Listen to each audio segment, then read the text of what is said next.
trabalho para os caras, o avesso dos coroas, o contrário dos caretas.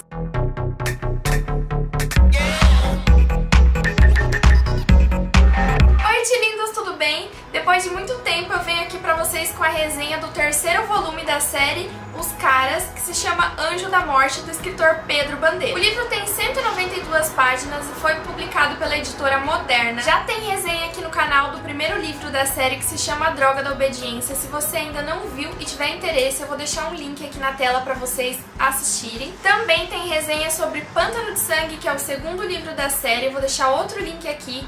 É só você pausar esse vídeo, assistir os dois lá e depois voltar aqui. Como eu falei nos outros vídeos aqui no canal, Pedro Bandeira sempre me lembra a infância, a adolescência, período que eu tive que ler os livros dele na escola. Eu li A Droga da Obediência por obrigação e acabei gostando. E li depois A Marca de uma Lágrima, que foi um livro que eu não fui obrigada a ler pelos professores, mas que por livre e espontânea vontade eu procurei na biblioteca da minha escola, que eu gostei muito. O Pedro é autor de mais de 80 títulos, entre eles O Fantástico Mistério de Feiurinha, que eu acho que é um livro que você já leu na escola, eu pelo menos li. Segundo o nosso querido Google, até 2012, Pedro Bandeira já tinha vendido 23 milhões de exemplares em toda a sua carreira. É um autor que vale super a pena, que eu recomendo muito pra vocês, recomendo para as crianças e adolescentes, porque o Pedro consegue falar de assuntos sérios como drogas, o crime organizado e nesse livro aqui sobre o nazismo, de uma forma leve e de uma forma que as crianças gostam de ler, são um incentivo mesmo à curiosidade. Em Anjo da Morte, o Pedro vai tratar sobre um assunto muito importante, que é o nazismo. Pelo que eu pesquisei, o criminoso aqui principal na história, o vilão, é baseado no Joseph Mengele.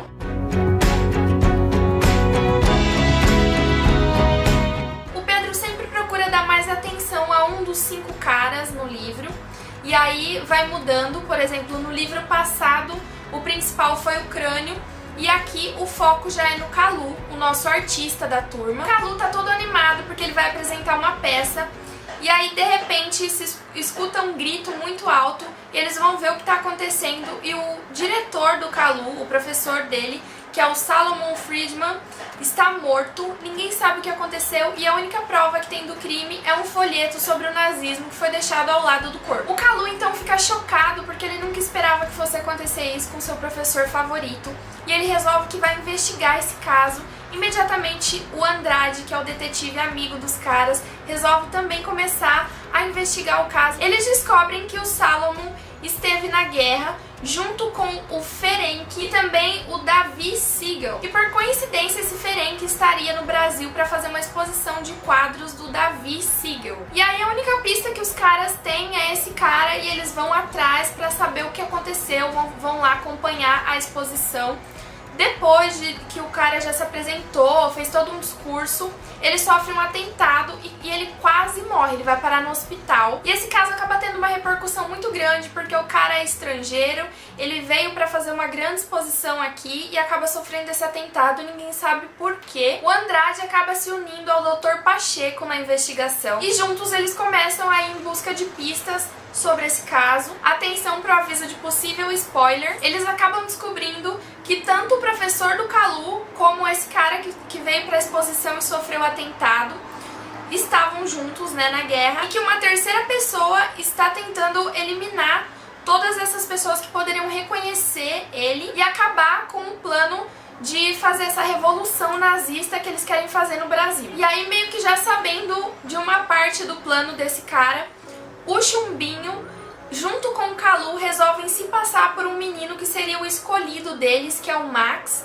E esse menino seria o escolhido para ser o porta-voz dessa revolução nazista. E aí eles ficam sabendo que o menino vai vir junto com um acompanhante, e eles aparecem no mesmo local, no mesmo horário, e dão um jeito de se passar pelo menino e pelo acompanhante e embarcar no avião junto com os caras lá do nazismo. E nessa parte tem uma verdadeira cena de ação na história, e eu acho que foi um dos motivos pelos quais eu não gostei tanto desse livro, porque sempre o Pedro coloca, assim, insere muita aventura na história, só que dessa vez eu acho que foi um pouco além, assim, uma coisa mesmo de cena de 007, mas eu entendo que a intenção aqui foi atrair mesmo os adolescentes e as crianças para eles ficarem ali ligados na história e não perderem nenhuma palavra do que estava sendo passado. E aí o Kalu e o Chumbinho são levados lá para uma casa em um lugar que o Andrade não sabe, nem os caras, e todo mundo fica desesperado porque eles sumiram e perderam a comunicação. Mas é claro que o detetive Andrade consegue achar o local. É aí que a Magri entra em ação, porque ela resolve escalar um muro do lugar onde eles estão e ela faz um assovio que seria uma espécie de, que eles chamam de canto do passarinho dos caras. E o Chumbinho e o Kalu acabam recebendo esse aviso da Magri de que estaria tudo bem, que eles seriam resgatados e acabam ficando mais calmos a partir daí. Os nazistas meio que já começam a desconfiar que tá sendo fechado um cerco ali pra prender eles. E o chefão, que é o Kurt Kraut, pede pro Chumbinho, que é o falso Max, fazer um discurso. E no meio desse discurso ele vai fugir por um túnel subterrâneo. Só que no meio do discurso tudo dá errado, é claro, pro Kurt Kraut, porque o Chumbinho começa a falar que os nazistas são bandidos, que o Hitler era um demônio. E aí vira uma confusão generalizada. E essa parte é bem engraçada porque é o grande final e a polícia invade, prende todo mundo. E os caras, como sempre, levam a melhor na história. Conseguem vencer mais um vilão com a ajuda do Andrade. Apesar desse livro não ter me cativado tanto, não ser o meu preferido dos 3 que eu li até agora, ele é muito interessante, vale super a pena a leitura, porque o Pedro Bandeira consegue trazer esse assunto da Segunda Guerra Mundial para as crianças e para os adolescentes de uma maneira muito interessante, que vai aguçar a curiosidade de quem está lendo. E a intenção do autor é justamente essa, é fazer com que as pessoas que têm esse primeiro contato com o Holocausto, com o nazismo, com toda essa história, a partir do momento que fizer essa leitura e procurar outras fontes, outros livros e se aprofundar mais no tema. Não vai faltar aventura, suspense, comédia e, pasmem, até um comecinho de drama adolescente. Se esse vídeo te ajudou de alguma forma, já deixa o seu like aqui pra mim. Se você tem um amigo que precisa ler Anjo da Morte, compartilha esse vídeo nas suas redes sociais. Um beijo pra vocês e até o próximo vídeo. Tchau!